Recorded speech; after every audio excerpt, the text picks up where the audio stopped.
can pretend that he's not here, although he's a very nice man. Yeah, I understand. So is everybody ready to roll? Yes. Let's do so. Let's roll for record.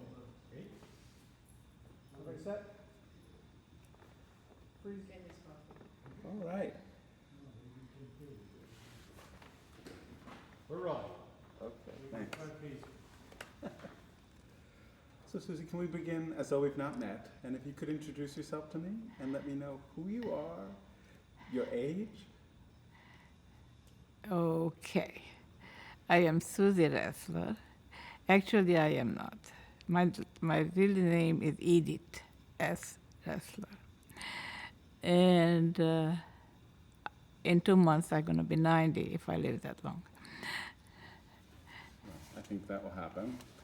Do you know we're here to make a video about the Philadelphia Holocaust Remembrance Memorial that wants to be built here in Philadelphia? Yes, I understand. Can you talk to me about your personal connection to the Holocaust? Well, in 1944, I was deported to Auschwitz-Birkenau. And was in Auschwitz-Birkenau until it was April. It was June, beginning of June that we went, and I was there until about end of August, at which time I was transported to Stutthof, which was another concentration camp. And from Stutthof, I was transported to the middle of the forest. It was not the camp that they wanted us to work to work there, so they put cells on. It's round cells, very thin plywood cells that we were housed in, and that was near the Danzig corridor, near the Polish corridor. And that's where I was until end of January, when the Russians were approaching. And we were marched, basically we were marched almost around, because there was no road anymore to march. But march we did, and anybody who couldn't march got shot. And food we didn't get. For 10 days we ate snow.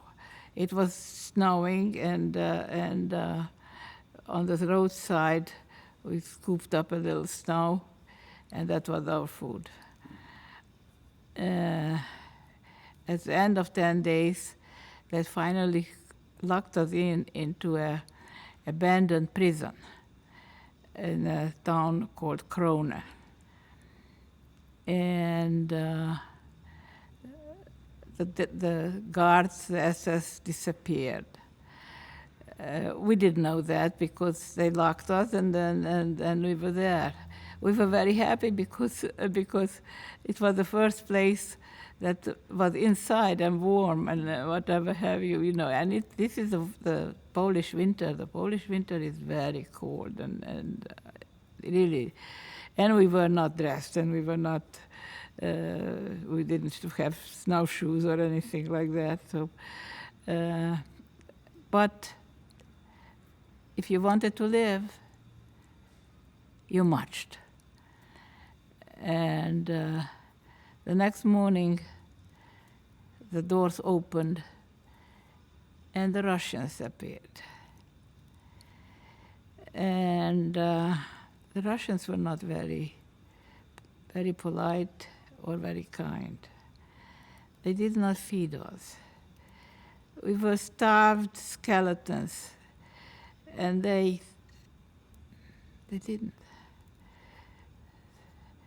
They said that we are free, and we walked out, and we begged on the street. Of course, Polish, it wasn't the language that we spoke, but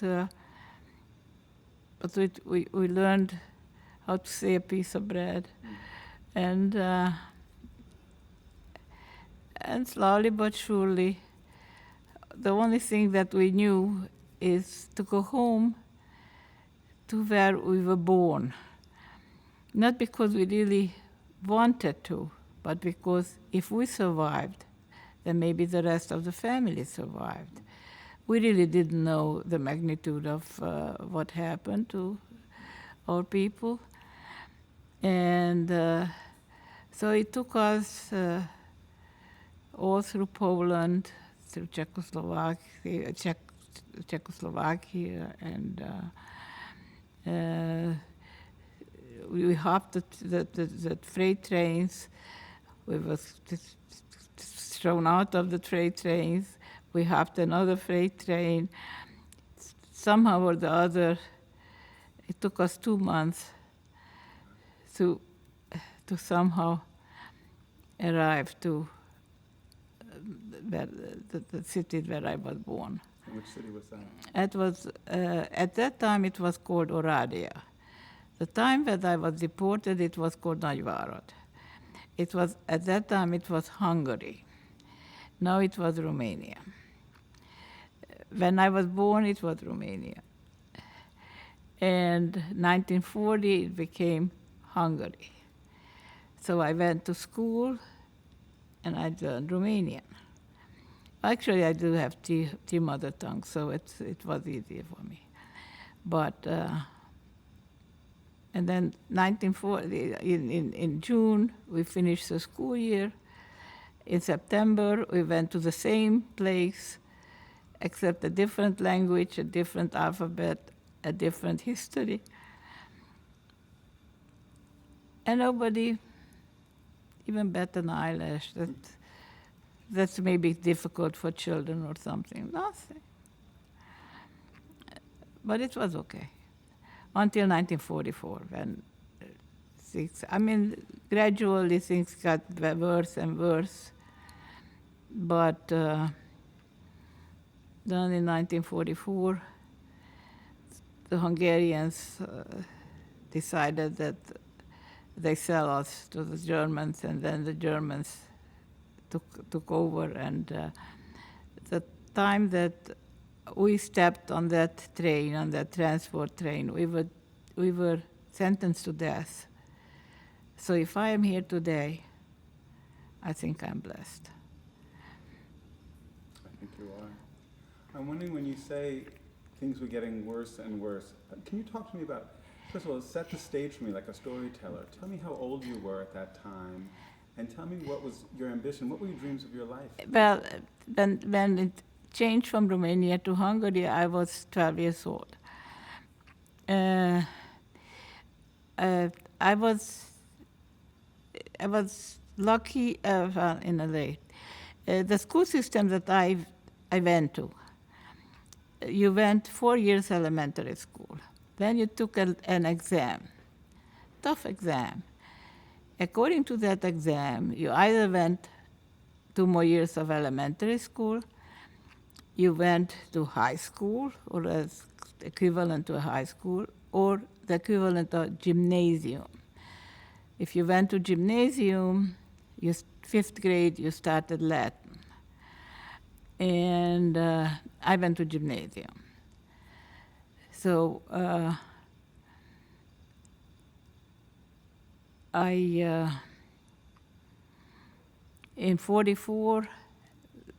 1940, when we became, I was 12, and then I went to 4 years to Hungarian school. And at the time when 44, when they took us, I was 16. And who were you with when you were? I come from, I would say, upper middle class family. Even my great-grandfather was college educated, which was very unusual in that place and that time for a Jewish man. And So my parents had a knitwear factory, and it became very tough. Of course, I went to school, and I can't really bear witness exactly all the difficulties. I know that after a while, Jewish people could not have Christian workers. They couldn't have, they didn't get raw material to manufacture or to make the stuff. And so everything was more and more difficult. All the details I can't. It was just a feeling. Well, I know it was more difficult. I know that. I started to help my parents more and more. People had like a little machine, and the women would work at home. We gave the material, they took it home, they worked it, and they brought back the finished material, and you had to weigh the material, the raw material, then you had to weigh the finished material. And I used to come home from school and do all that, what was ladies and whatever have you. It was, and I was 12 or 13 or 14, but I was doing it. And so I know that, I knew that it was difficult. That place, and middle class people always had a housekeeper, and there were no machines to do half of the work, and so it was natural. And after a while, we had a Jewish housekeeper. So I know that we couldn't have the one who we had for years. And but we survived. And so basically it was really very, very tough when the Germans came into the Hungary and ordered all the Jews into a ghetto. First they established a ghetto, and once they had everybody in the ghetto, then they started the transports.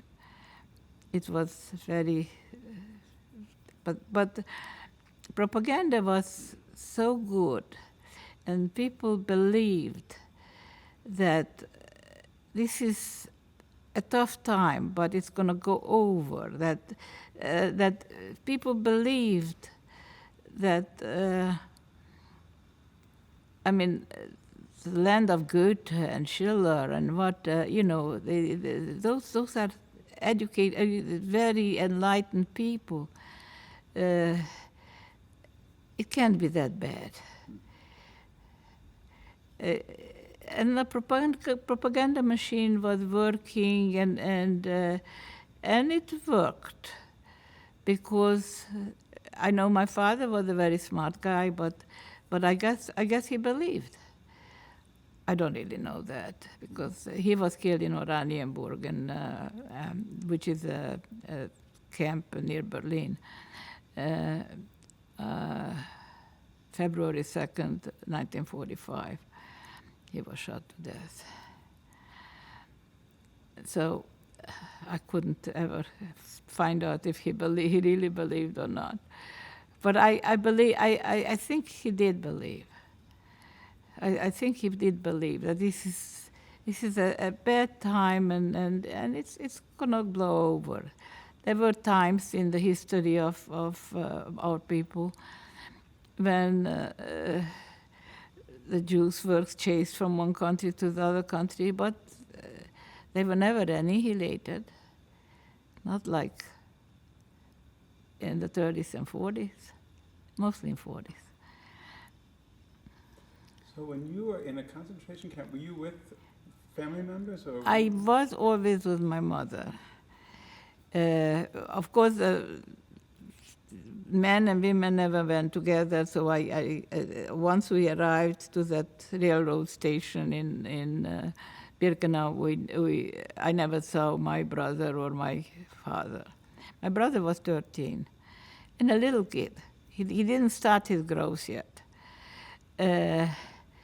His luck was that when we were in the ghetto, they said we are going to work camp. The whole family is going to the work camp. I don't know how people believe that old people, children and everything else, everybody going to go to work camp. Oh, well. But I suppose they believed it. And my brother outgrew his winter coat. And everybody figured out, well, if you go to the work camp, it's going to be all over the winter, maybe. Even so, it was springtime, but okay. And just that winter coat that he had from the year before, it was really very snug and very small. And but our house fell into what they established a ghetto.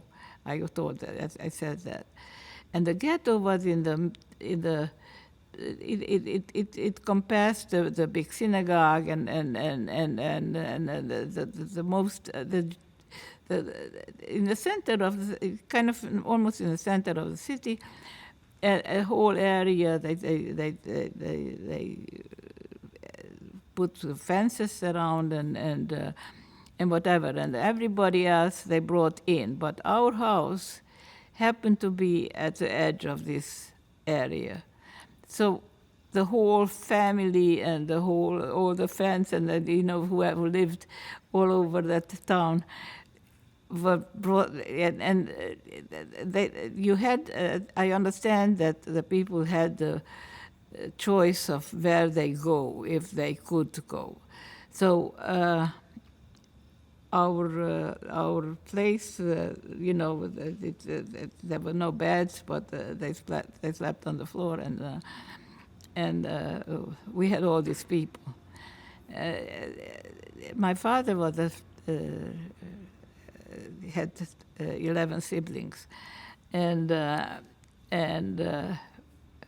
actually, I think 9 of them were brought in there. The other 2 had homes within, but not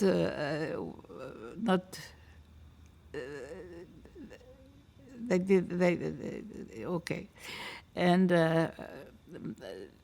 my father had one brother who was a little shorter than the rest of them. And he said, I brought 2 winter coats into the ghetto. For some reason, I put in one and my wife put in one, and I have to get winter coats. So I can give the child the winter coat. And in that winter coat, he looked like a midget, kind of a midget, but because it was a man's coat.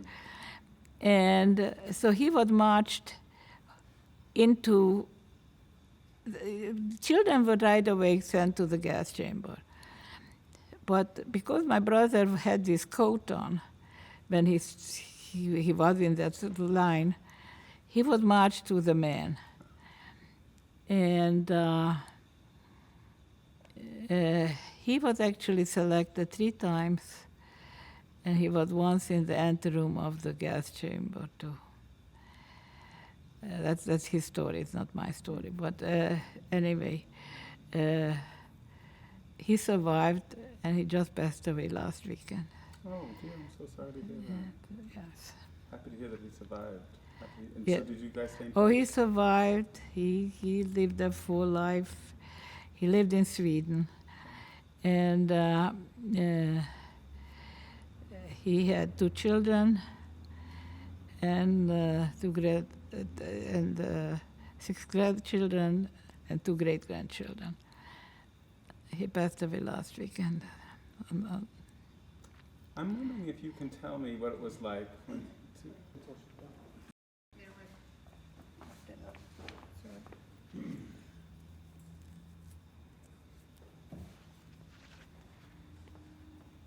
So I'm wondering if you could talk to me about being a 16-year-old young woman in a place that sounds like a horror.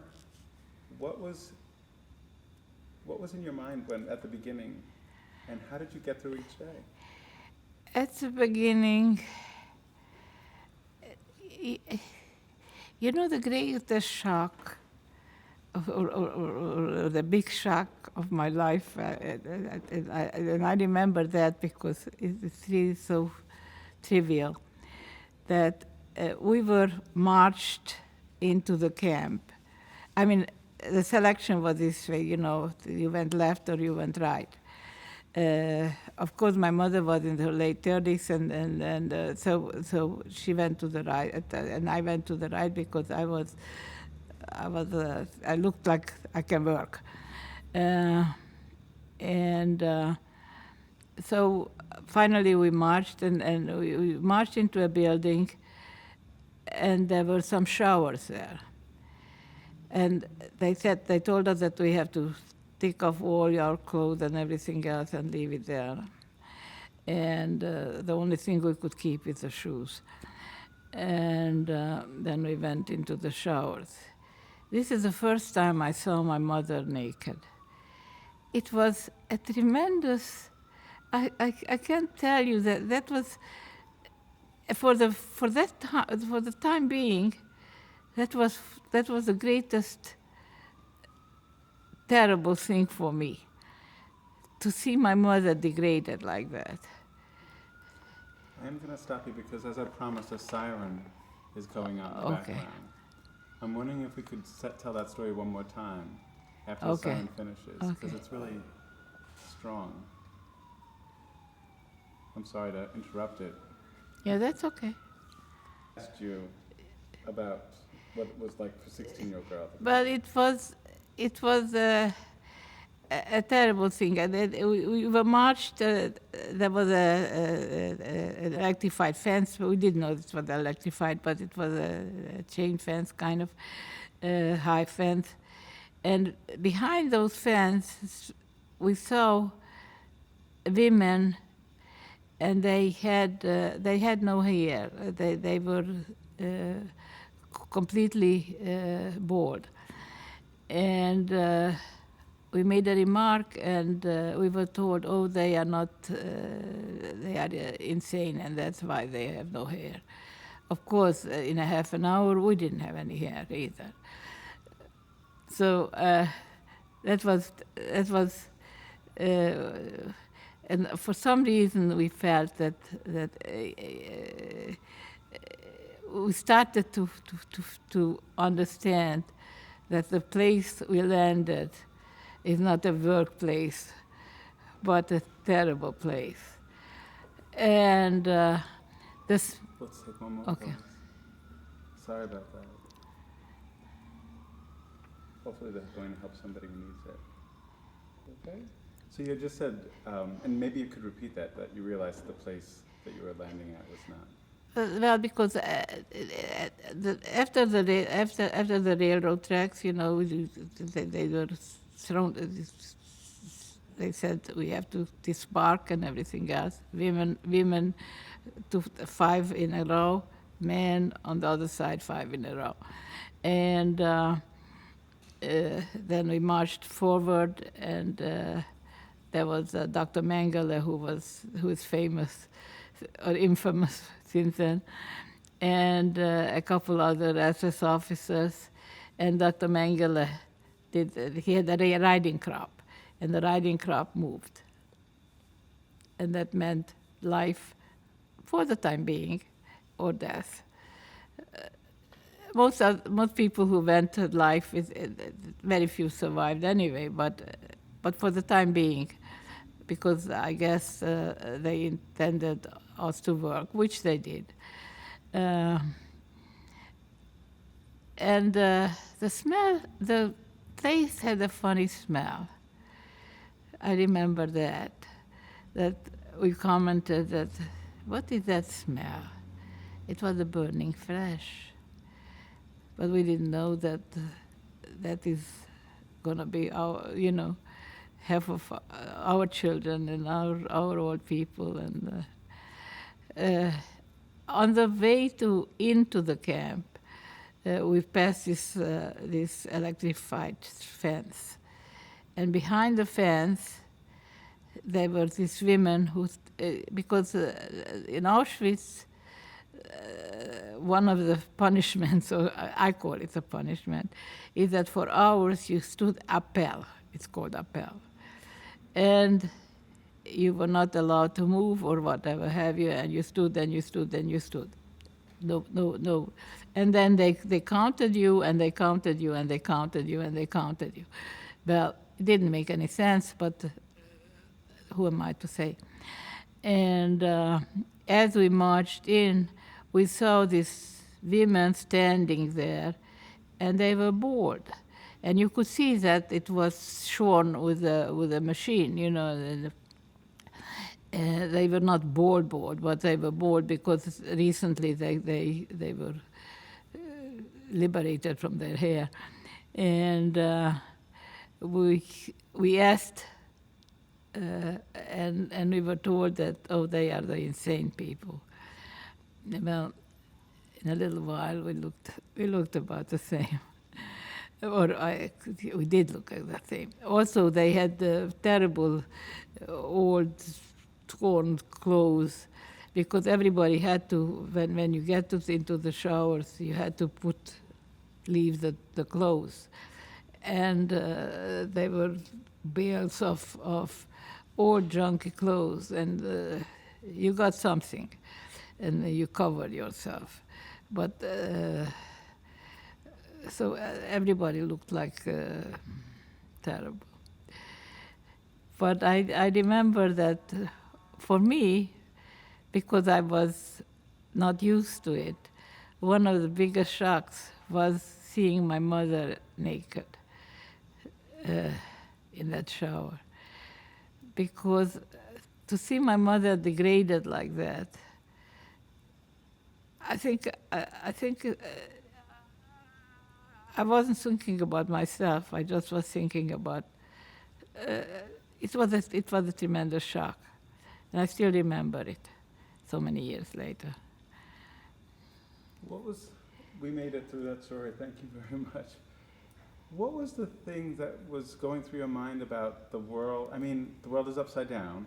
Everything gets turned upside down. But we didn't know that. Mm-hmm. You didn't know it. We didn't know that. We were in the ghetto already for a couple months. There was no news in the ghetto or whatever have you. And as I said, the propaganda machine was working very, very effectively. And no, we didn't know. I certainly didn't. How did you get to Philadelphia? Actually, coming to the United States, we got to Passaic, New Jersey. My husband was a textile engineer, and he got a contract to Fortman Wound. Fortman Wound was, at that time, the biggest manufacturer of men's suit material. The only one that was comparable to London, actually. It was in Patterson, New Jersey. Now, Passaic and Patterson are kind of built together. I don't know if you know that. And so he had a contract with Fortman Wounds, and we got to Passaic, New Jersey. And he had a job there. Fortman Wounds appreciated and they liked him, and they told him that he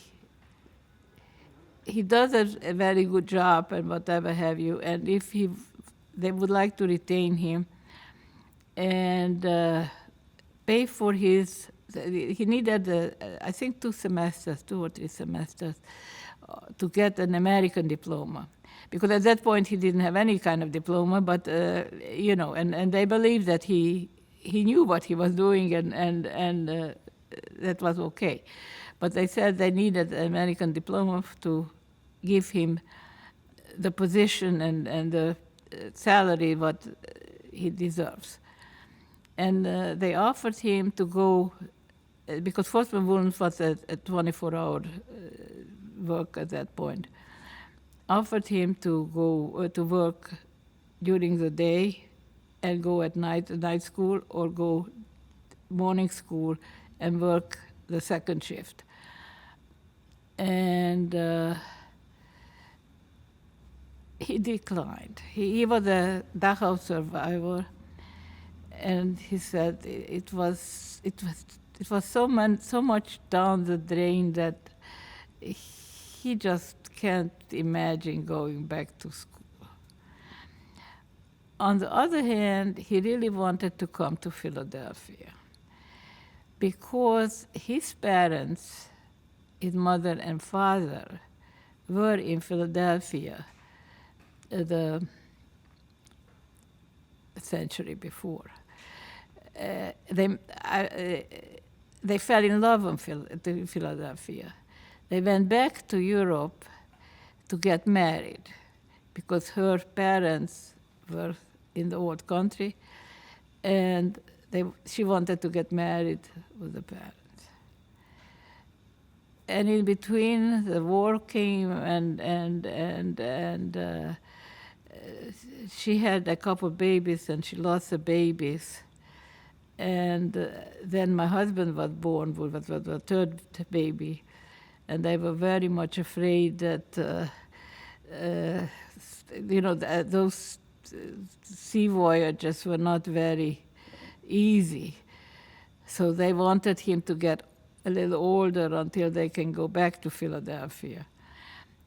And in between, they became the quota system in the United States.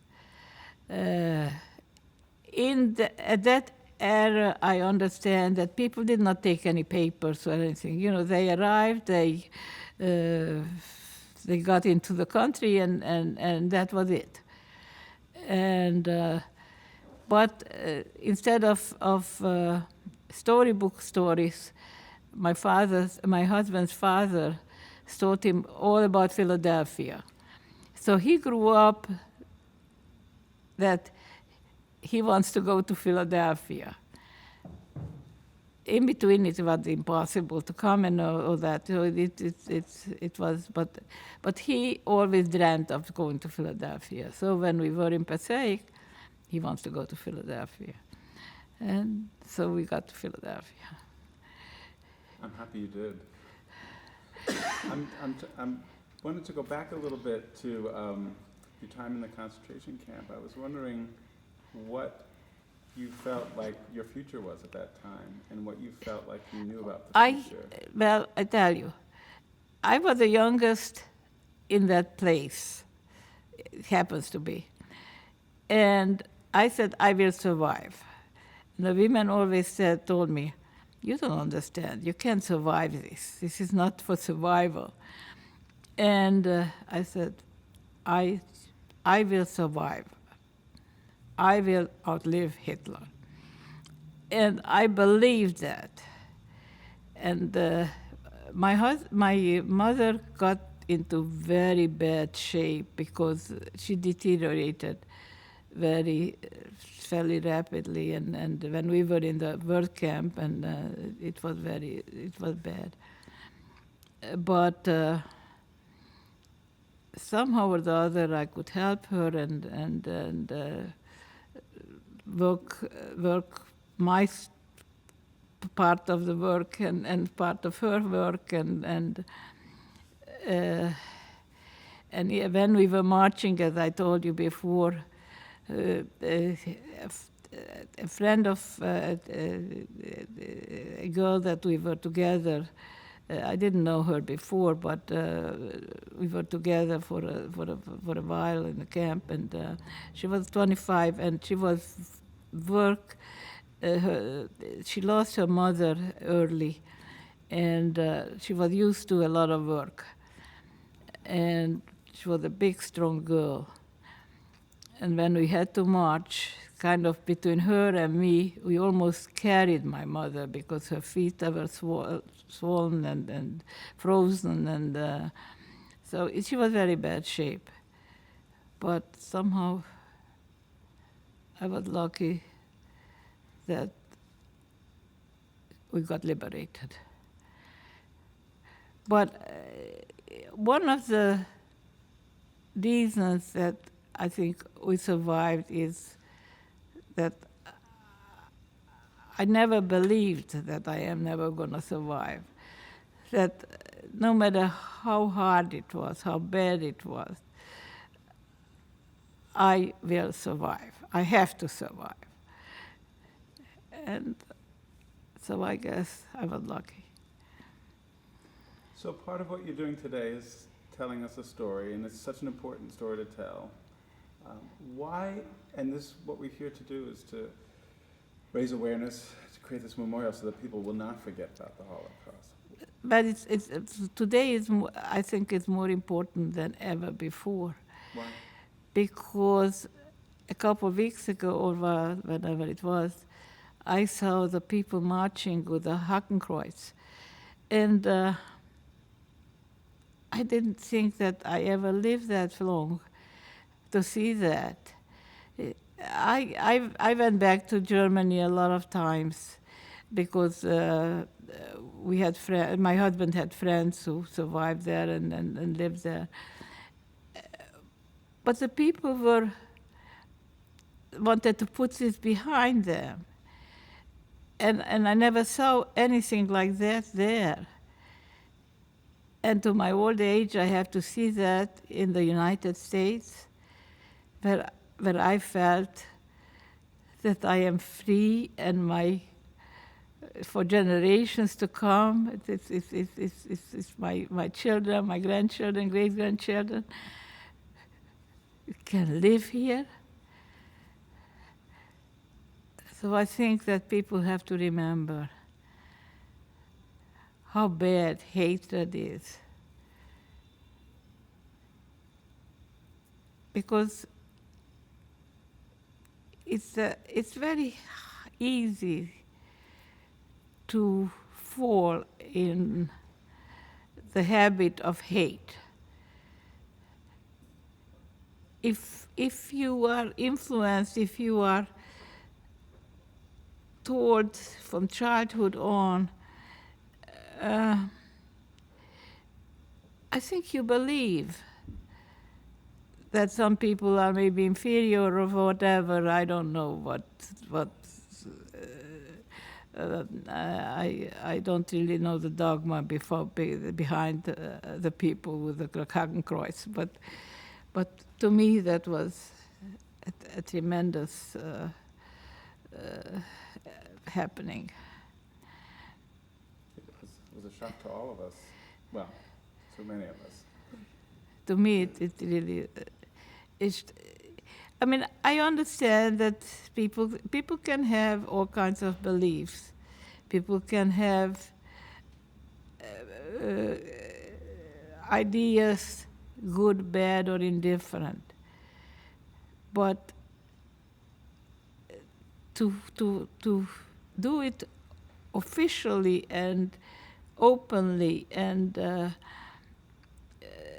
almost like part of the system today, how far is that it becomes a system? And I have 12 great-grandchildren. I'm afraid for them. If you were part of the team that was designing this memorial, what would be the messages that you would want to put on this memorial to live after you? I would like them to remember. I would like to understand.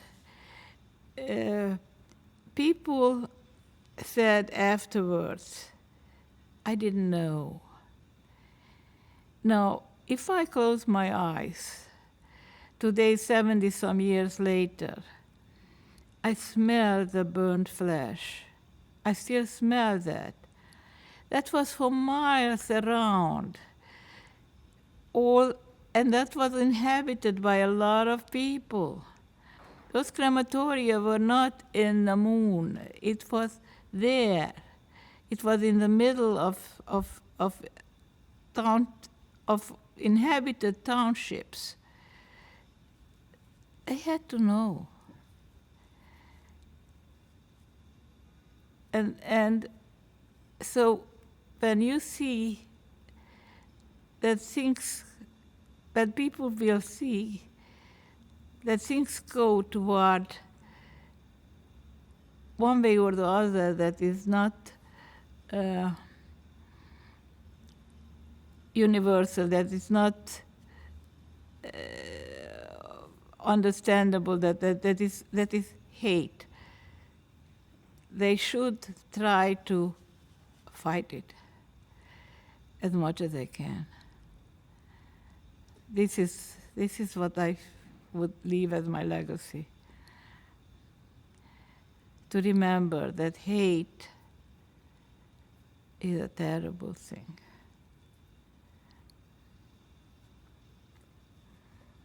I think you will. I just want to check with our friends. How's everybody feeling? We go 5, please. So I'm sort of curious about your decision to sort of storytell and what that journey was like. I could, for a while, I could not go back. I could not and I never been to my birthplace. When my grandchildren were teenagers, it was some friends of ours went back to Auschwitz, took the children, the grandchildren, whatever it is, to see what happened. And my husband was ready to do that, and I wasn't. But because of what's happening in the world, or the culmination is that Hakenkreuz business, that's lately. But even slowly but surely, I realized that by keeping quiet, history can repeat itself. I am not strong enough or big enough or that I can prevent anything. But it's my duty to say or to tell people what's happened so that the next generation will remember and can be witness that they saw me. And I am the genuine person who marched in Auschwitz, who was there, who stood at Appel for every day, for hours and hours and hours, who saw all those atrocities. And so maybe, hopefully, history will never repeat itself. That's what. But it took me a long time to realize that.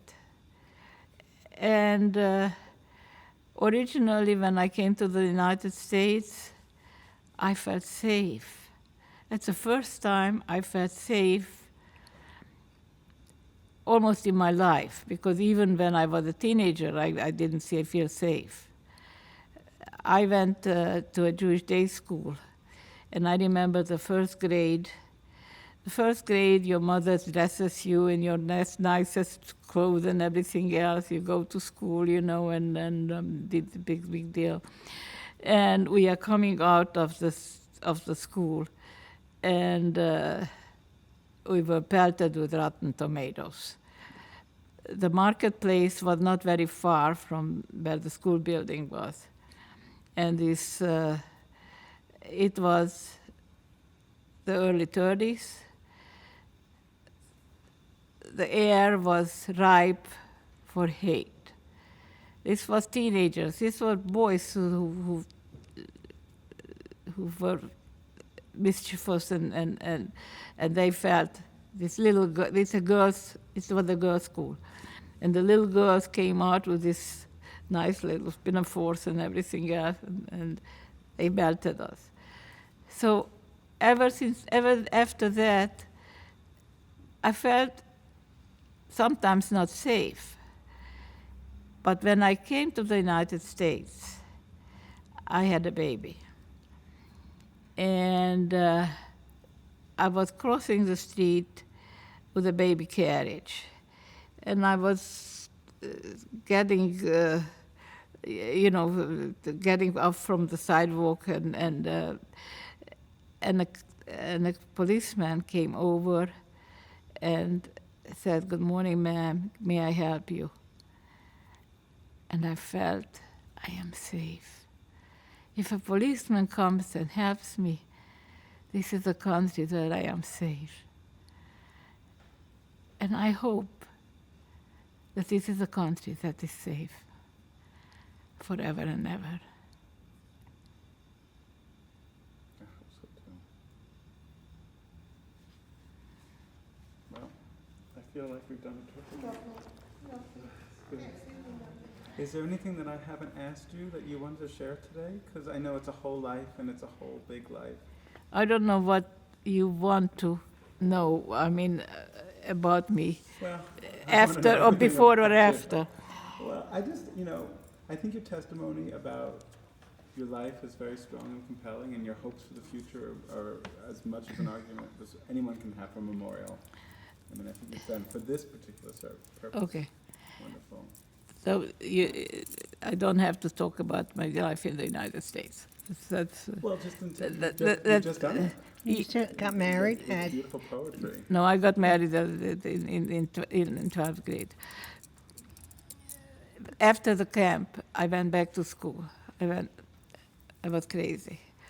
I had to finish high school. The gymnasium. I really had to finish it. It was very important. And I got married toward the end of 12th grade. But in the 12th grade. Well, Wow. it was, times were different. Yeah.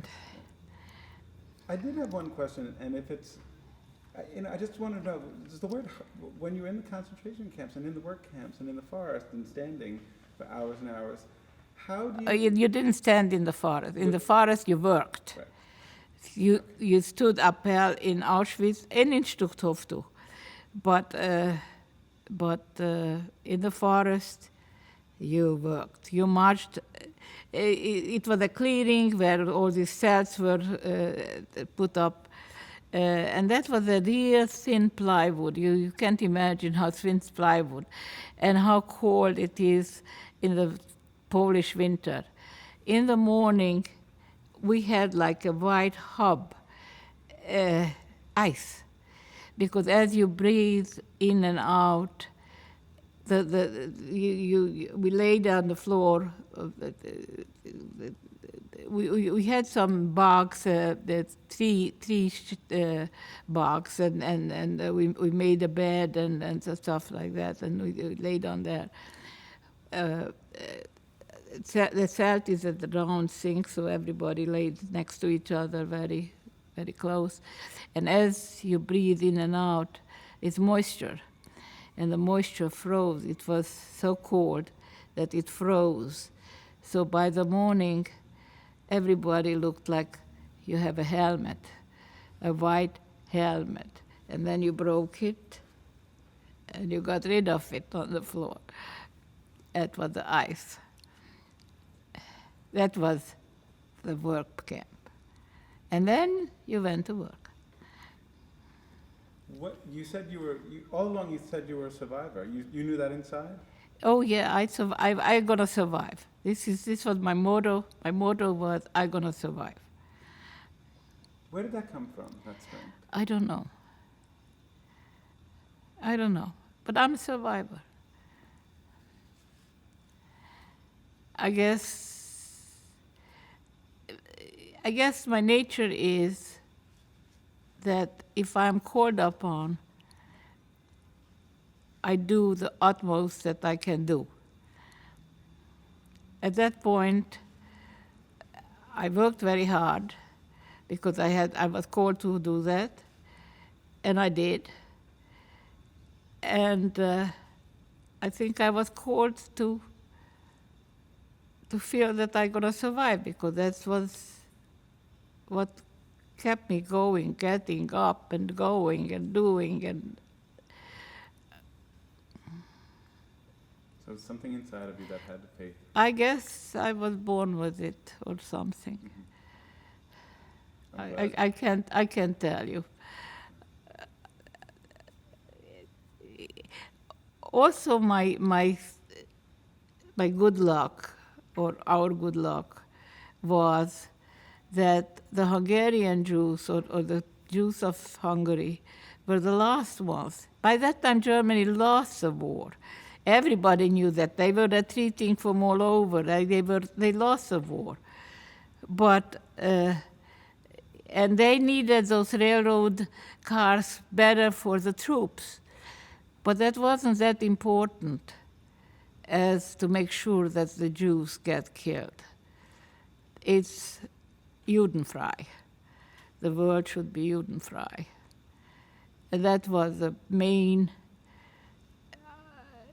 policy of Hitler, and of not national, that all the Jews of the world, they hoped, gonna be killed.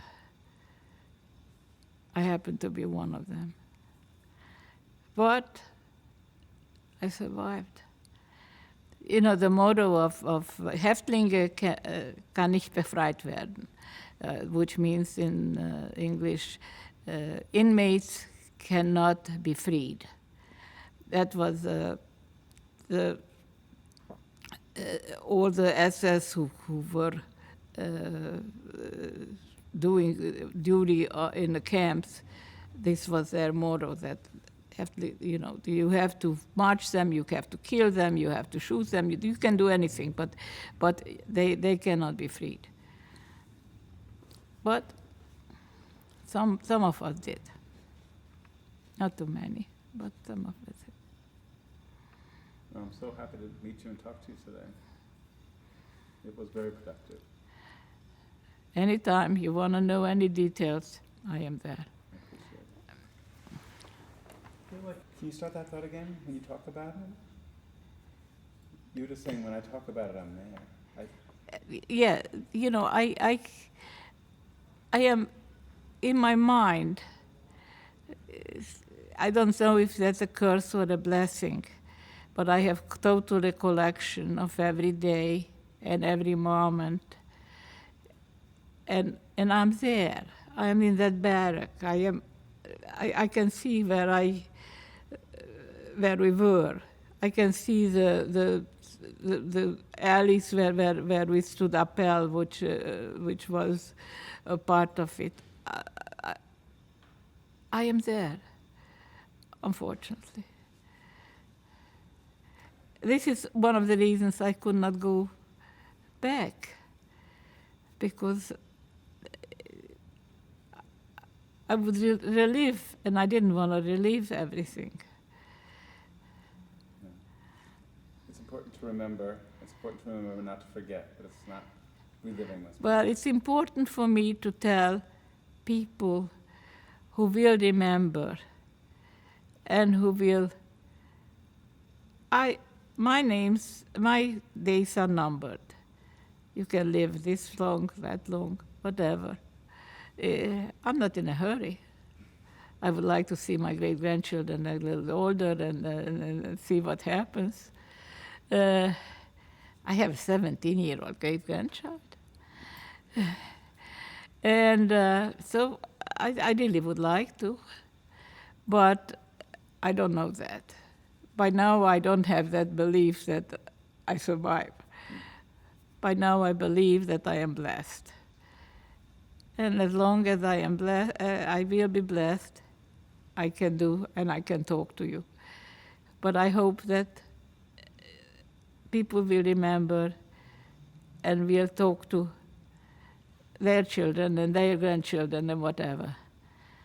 I sure hope. That's my hope.